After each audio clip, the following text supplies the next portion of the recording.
Good morning my dear friends. இன்றைக்கி தீபாவளி ஸ்வீட்டுக்கு மைசூர் பாக்கு அடுத்தபடியாக நம்ம இன்றைக்கி எல்லோருக்கும் பிடிச்ச ஒரு ஜாங்கிரி, ஜூஸியான ஜாங்கிரி எப்படி செய்கிறதுன்னு தான் பார்க்க போகிறாங்க. ஜிலேபி அப்படிங்கிறது வந்து மைதா மாவில் செய்கிறது, ஜாங்கிரிங்கிறத உளுந்த மாவை ஆட்டி செய்கிறது.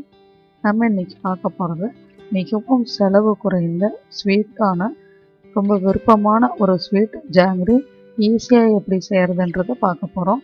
நிறைய டிப்ஸும் உங்களுக்கு உள்ளே இருக்குங்க. பிகினர்ஸ் கண்டிப்பாக மிஸ் பண்ணாத இந்த வீடியோ பாருங்கள், ஸ்கிப் பண்ணாத பாருங்கள். ப்ளீஸ் அதுக்கு முன்னாடி எங்கள் சேனலை சப்ஸ்கிரைப் பண்ணுங்கள். அதற்கு தேவையான பொருட்கள்: உளுந்து ஒரு 3/4 கப்பு ஊற வச்சுருக்கேன். இது வந்து வெயிட்டில் பார்த்தீங்கன்னா ஒரு 1/4 கிலோ தான் உளுந்து இருக்கும். 1/4 கிலோ உளுந்து ஒரு 1 மணி நேரம் டு 2 மணி நேரம் இவ்வளோ நேரம் ஊற வச்சா போதும். இது வந்து நல்லா பஃபியாக உங்களுக்கு ஈஸியாக வரணும் அப்படின்னா நீங்கள் உளுந்தை நல்லா கழுவிட்டு வெளியில் ஊற வைக்காத ஃப்ரிட்ஜில் ஊற வச்சுருங்க ஒரு 2 ஹவர்ஸு. உங்களுக்கு வேலை ரொம்ப ஈஸியாகிடும். முட்டை எப்படி பீட்டரில் போட்டு அடிக்கிறீங்களோ அந்தளவுக்கு நல்லா ஃப்ளஃபியாக வந்துடும். உங்களுக்கு பிழியறது ரொம்ப ஈஸியாக இருக்கும். ஃப்ரிட்ஜில் ஒரு 2 ஹவர்ஸ் ஊற வச்சுட்டு நல்லா கழுவி தண்ணி வடிச்சிட்டு கிரைண்டரில் போட்டு நைஸாக அரைச்சிக்கோங்க. இதில் என்னென்னா ஒவ்வொரு ஸ்பூனாக தான் தண்ணி விடணும், ரொம்ப கெட்டியாக ஆட்டணுன்னெலாம் சொல்லியிருப்பாங்க. கண்டிப்பாக அது கிடையாதுங்க. இட்லி மாவு காட்டுறதை விட கொஞ்சம் கெட்டியாக இருந்தால் போதும். இதில் என்னென்னா ஒவ்வொரு ஸ்பூனாக தண்ணி விட்டிங்கன்னா கண்டிப்பாக கண்ணுக்கு தெரியாத உளுந்து எங்கேயாவது ஒரு இடத்துல நிற்கும். பிழியும் போது உங்களுக்கு அது ரொம்ப உபாதைகள் இருக்கும். கண்ணுக்கே தெரியாத ஒரு சின்ன புள்ளி இருந்ததுன்னா கூட உங்களுக்கு அப்படியே ஸ்ட்ரக் ஆகிடும், பிழிய வராது. உங்களுக்கு டோட்டலாக நீங்கள் செஞ்ச வேலையே ஸ்பாயில் ஆகிடும். அதனால் நல்லா இப்போ கிட்டத்தட்ட 1/4 கிலோ உளுந்துக்கு நான் வந்து 1/2 டம்ளர் தண்ணிக்கு மேலே ஊற்றி ஆட்டியிருக்கிறேன். அது எடுத்ததையுமே நீங்கள் தண்ணி ஊற்றிட்டிங்கன்னா நல்லா வந்து அந்த பிறுபிறுன்னு இல்லாத நைஸாக அத்தனையுமே நல்லா மசிஞ்சிடும் உங்களுக்கு. அதுக்கப்புறம் உங்களுக்கு தண்ணி கொஞ்சம் கொஞ்சமாக ஊற்றினா போதும். உளுந்தை போட்டுட்டு 1/4 டம்ளர் தண்ணி தாராளமாக ஊற்றிடலாம். அதுக்கப்புறம் இப்போ ஆட்டி வச்ச அந்த உளுந்த மாவில் நான் ஒரு 3 டீஸ்பூன் கார்ன்ஃப்ளவர் மாவை மிக்ஸ் பண்ணியிருக்கிறேங்க. 3லேருந்து ஒரு 4 டீஸ்பூன் போடலாம். அதுக்கு மேலே போட்டால் ரொம்ப முருகலாகிடும். நான் ஒரு 3 டீஸ்பூன் கார்ன்ஃப்ளவர் மாவை போட்டு நல்லா மிக்ஸ் பண்ணி ஃபுட் கலர் கொஞ்சமாக ஒரு food colour orange colour food colour போட்டிருக்கேன். போட்டு மிக்ஸ் பண்ணி மாவை ரெடி பண்ணி தனியாக எடுத்து வச்சுக்கிட்டோங்க. இப்போ சர்க்கரை பாகுக்கு ஒரு வாணலி அடுப்பில் வச்சு இப்போ நீங்கள் எவ்வளோ உளுந்து போட்டுக்கிறீங்களோ அதுக்கு ஈக்குவலான சர்க்கரை போடுவீங்க. 1/4 கிலோ உளுந்துன்னா 1/4 கிலோ சர்க்கரை போடணும். உங்களுக்கு 1/4 கிலோ சர்க்கரை போட்டு அதுக்கு வந்து உங்களுக்கு 1/2 லிட்டர் தண்ணி மிக்ஸ் பண்ணலாம். ஏன்னா வந்து 0 தான் நம்ம உள்ளுக்குள்ளே போட்டு தான் எடுக்க போகிறோம். அதனால் வந்து எவ்வளோ சர்க்கரை போடுறீங்களோ இன்ட்டு 2 தண்ணி நீங்கள் விட்டுறலாம். நீங்கள் விட்டு நல்லா சர்க்கரை கரைஞ்சதுக்கப்புறம் 5 மினிட்ஸ் சர்க்கரை கரைஞ்சி முடிஞ்சிருச்சு, சர்க்கரை உருவமே இல்லை அப்படின்றதுக்கப்புறம் கரெக்டாக 5 நிமிஷம் விடுங்க. விட்டதையும் நீங்கள் அடுப்பு நிறுத்திடலாம்.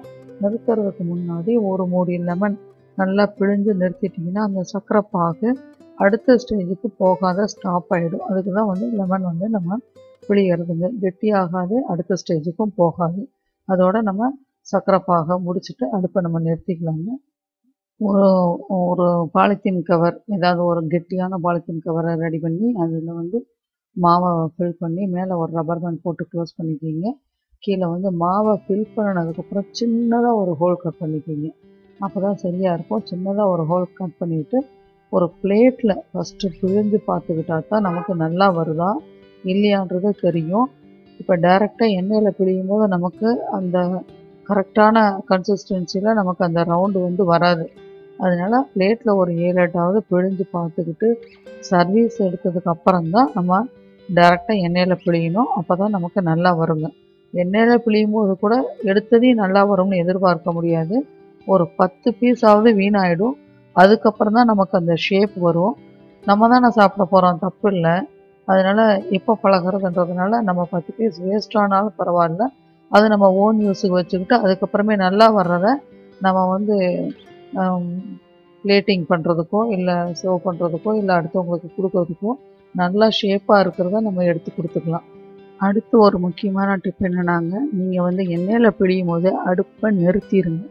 எண்ணெய் ஹீட்டாக இருக்கட்டும், ஆனால் அடுப்பை நிறுத்திட்டு நீங்கள் பிழிங்க. அப்போ தான் கை ஹீட் ஆகாது. 1-2 பிழிஞ்சிட்டு 3வது பிழியும் போது ஃபுல்லாக ஆயில் ஹீட் ஆகிடும், உங்களால் பிழிய முடியாது. நான் ஃபுல்லாக அடுப்பை நிறுத்திட்டு தான் பிழிஞ்சேன். பிழிஞ்சு முடித்ததுக்கப்புறம் நான் அடுப்பை பற்ற வச்சுக்கிட்டேங்க. ஃபுல்லாக சிம்மில் வச்சு தான் செஞ்சேன். முடிக்கும் போது கரெக்டாக நிறுத்திட்டு ஒரு நிமிஷம் வெயிட் பண்ணிங்கன்னா கரெக்டாக இருக்கும். அந்த ஆயில் ஹீட்டில் நீங்கள் ஃபுல்லாக புழிஞ்சு முடிச்சுட்டு அடுத்த செட்டை நீங்கள் போடுறதுக்கு சரியாக இருக்கும். அடுப்பு ஆன்லேயே வச்சு செய்யணும் அப்படின்னா நம்ம கிட்டத்தட்ட ரொம்ப சர்வீஸ் ஆகிருந்தால் தான் வரும். நமக்கு அந்த அளவுக்கு பிகினர்ஸுக்கு வராது. அதனால் அடுப்பை ஆஃப் பண்ணிவிட்டு செய்யுங்க, பிரமாதமாக வருங்க. மிகவும் செலவு குறைந்த பிரமாதமாக வரக்கூடிய ஒரு அருமையான ஸ்வீட்டுங்க. கொஞ்சம் ட்ரைனிங் எடுக்கணும், அது மட்டும்தான் முக்கியம். எடுத்துட்டா எல்லாருக்கும் இது ஈஸியாக வரும். உங்களாலேயும் இது சாத்தியம்.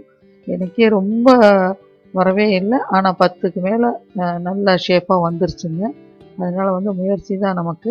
கண்டிப்பாக ஃபஸ்ட்டு டைம் வராது, செகண்ட் டைம் வந்துடும். எனக்கு ஃபஸ்ட்டு டைமே நல்லா வந்தது ஒரு பெரிய அதிசயம்தான். ரொம்ப சந்தோஷமாக இருக்குது. எண்ணெயிலேருந்து எடுத்து முடித்த ஜாங்கிரி வந்து சர்க்கரை பாகில் போட்டு எடுத்து வச்சிடணுங்க. ஒரு செட்டு போட்டு எடுக்கிற வரைக்கும் பழைய முன்னாடி போட்ட செட்டு அப்படியே இருக்கட்டும் சர்க்கரை பாகில். அப்போ தான் கரெக்டாக இருக்கும் உங்களுக்கு. அதுக்கு மேலேயும் போட்டிருந்தா உங்களுக்கு உடஞ்சிடும். அதனால் ஒரு செட்டு போட்டு முடிக்கிற வரைக்கும் அடுத்த செட்டு இருக்கட்டும் உங்களுக்கு.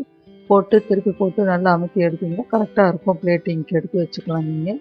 இப்போ சர்க்கரை பாகில் டிப் பண்ணி எடுத்ததெல்லாம் நீங்கள் எடுத்து வச்சுட்டு நீங்கள் 2-3 செட்டு இந்த மாதிரி பிழிஞ்சு எடுத்துக்கலாம். இப்போ 1/4 கிலோ உளுந்துக்கே உங்களுக்கு கிட்டத்தட்ட 45-50 பீஸ் இது பக்கம் ஜாங்கிரி வந்ததுங்க. ரொம்ப ஆச்சரியம்தான் இது. ரொம்ப அருமையாக வந்துச்சு. மேற்கொண்டு எக்ஸஸ் மாவு நிறைய இருந்ததுனால நான் வந்து போதும் ஜாங்கிரி 50 பீஸ் வந்துருச்சுன்றதுனால மீதி கொஞ்சமாக நான் வடை போட்டுட்டேன். அந்த மாவுலேயே சீரகம் கொஞ்சம், மிளகு கொஞ்சம் போட்டு வடை போட்டு எடுத்து வச்சுட்டேங்க. அதே மாவில் வேறு எந்த மிக்ஸும் பண்ணல. சீரகம், மிளகு, கருவேப்பிலை போட்டு வடை போட்டு எடுத்து வச்சாச்சுங்க. இப்போ அருமையான மாவில் நம்ம ஜாங்கிரி ப்ளஸ் வடை 2மே செஞ்சு முடிச்சாச்சு.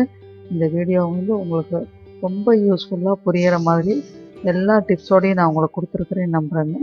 இந்த வீடியோ உங்களுக்கு பிடிச்சிருந்ததுன்னா உங்களுடைய ஃப்ரெண்ட்ஸுக்கு ஷேர் பண்ணுங்கள், லைக் பண்ணுங்கள். எங்கள் சேனலை சப்ஸ்கிரைப் பண்ண மறக்காதீங்க. தேங்க்யூ.